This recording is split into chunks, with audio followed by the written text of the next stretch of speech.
reason that generative AI can do these things is because it has the ability to comprehend vast amounts, of information, including complex legal principles.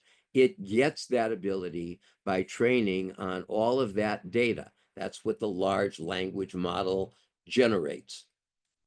The ultimate effect is it can mimic human thinking, and it does it so much faster than natural intelligence, that you and me, can ever possibly dream of, that it's almost indescribable. The bottom line is that artificial intelligence can analyze data and make decisions more rapidly than you or I or any other human will ever be able to do. And it will get better, and it will get faster. It is radically more efficient than humans. Artificial intelligence works 24/7 if you want it to.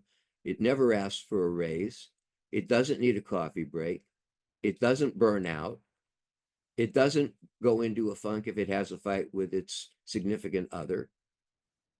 It doesn't have a problem if somebody says something it doesn't like. It just keeps working. It doesn't have the distractions. It's not prone to the distractions that humans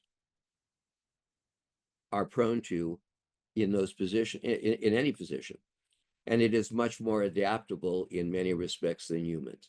And I say that tongue in cheek because in some ways it's more rigid and less flexible, but in many ways it is more adaptable than humans. It accepts change easier or more easily than, than a lot of humans do.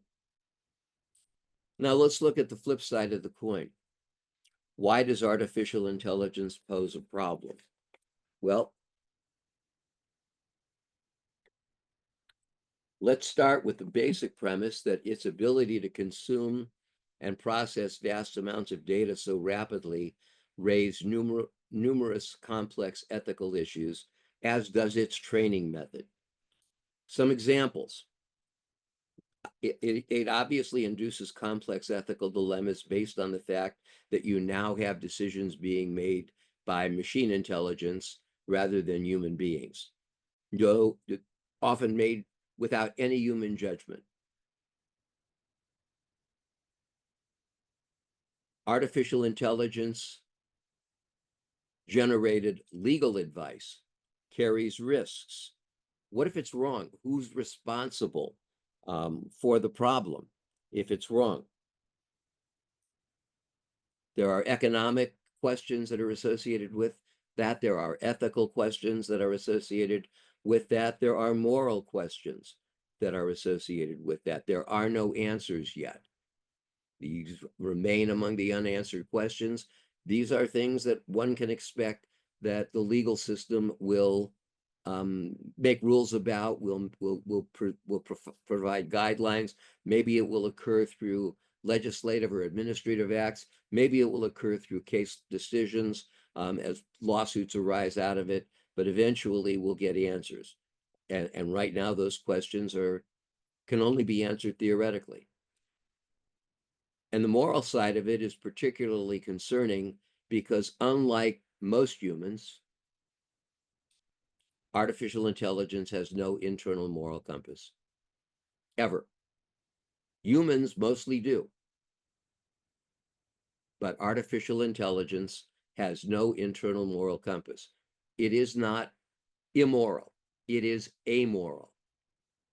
It doesn't think in terms of morality. It doesn't comprehend right from wrong. And that has generated serious problems for attorneys who have employed artificial intelligence inappropriately in their practice.